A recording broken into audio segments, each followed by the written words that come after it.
Job 8. Then Bildad the Shuhite replied, "How long will you say such things? Your words are a blustering wind. Does God pervert justice? Does the Almighty pervert what is right? When your children sinned against him, he gave them over to the penalty of their sin. But if you will seek God earnestly, and plead with the Almighty, if you are pure and upright, even now he will rouse himself on your behalf, and restore you to your prosperous state. Your beginnings will seem humble, so prosperous will your future be.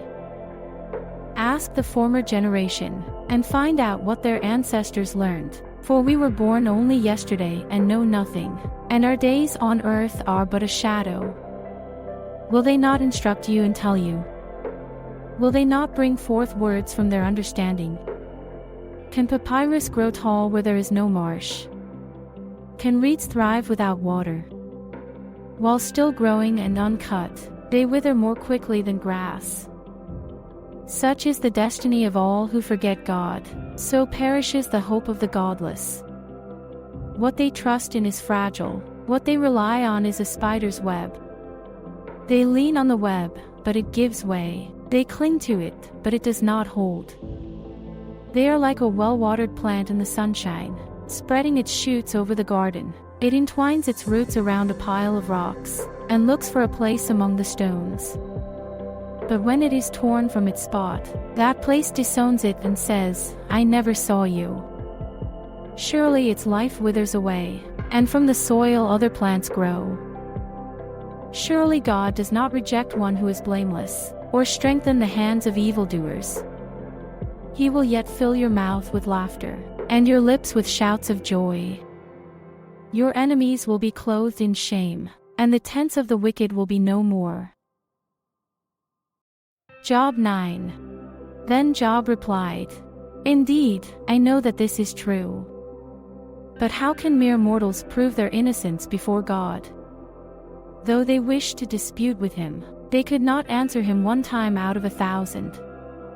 His wisdom is profound, his power is vast. Who has resisted him and come out unscathed?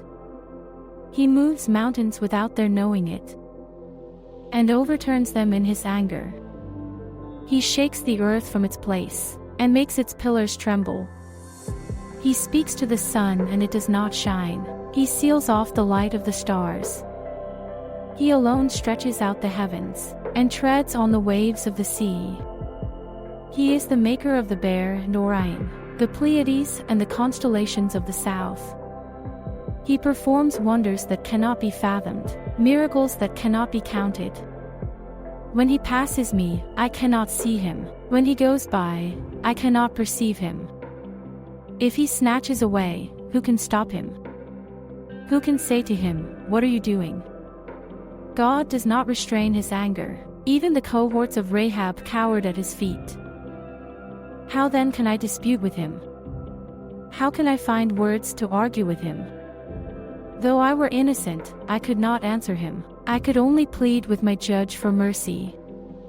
Even if I summoned him and he responded, I do not believe he would give me a hearing. He would crush me with a storm, and multiply my wounds for no reason. He would not let me catch my breath, but would overwhelm me with misery. If it is a matter of strength, he is mighty. And if it is a matter of justice, who can challenge him? Even if I were innocent, my mouth would condemn me. If I were blameless, it would pronounce me guilty. Although I am blameless, I have no concern for myself. I despise my own life. It is all the same, that is why I say, he destroys both the blameless and the wicked. When a scourge brings sudden death, he mocks the despair of the innocent. When a land falls into the hands of the wicked, he blindfolds its judges. If it is not he, then who is it? My days are swifter than a runner. They fly away without a glimpse of joy. They skim past like boats of papyrus, like eagles swooping down on their prey.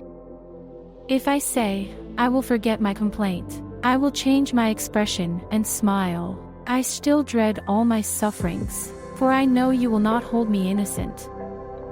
Since I am already found guilty, why should I struggle in vain? Even if I washed myself with soap, and my hands with cleansing powder, you would plunge me into a slime pit, so that even my clothes would detest me. He is not a mere mortal like me that I might answer him, that we might confront each other in court. If only there were someone to mediate between us, someone to bring us together, someone to remove God's rod from me, so that his terror would frighten me no more. Then I would speak up without fear of him, but as it now stands with me, I cannot. Job 10. I loathe my very life. Therefore I will give free rein to my complaint, and speak out in the bitterness of my soul.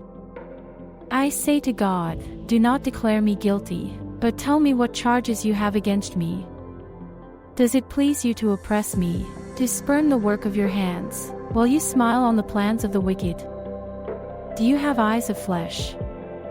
Do you see as a mortal sees? Are your days like those of a mortal, or your years like those of a strong man, that you must search out my faults, and probe after my sin, though you know that I am not guilty, and that no one can rescue me from your hand? Your hands shaped me and made me. Will you now turn and destroy me? Remember that you molded me like clay. Will you now turn me to dust again? Did you not pour me out like milk, and curdle me like cheese, clothe me with skin and flesh, and knit me together with bones and sinews? You gave me life and showed me kindness, and in your providence watched over my spirit. But this is what you concealed in your heart, and I know that this was in your mind. If I sinned, you would be watching me, and would not let my offense go unpunished. If I am guilty, woe to me. Even if I am innocent, I cannot lift my head, for I am full of shame, and drowned in my affliction. If I hold my head high, you stalk me like a lion, and again display your awesome power against me. You bring new witnesses against me, and increase your anger toward me. Your forces come against me wave upon wave. Why then did you bring me out of the womb? I wish I had died before any eye saw me. If only I had never come into being, or had been carried straight from the womb to the grave. Are not my few days almost over? Turn away from me so I can have a moment's joy, before I go to the place of no return, to the land of gloom and utter darkness, to the land of deepest night, of utter darkness and disorder, where even the light is like darkness.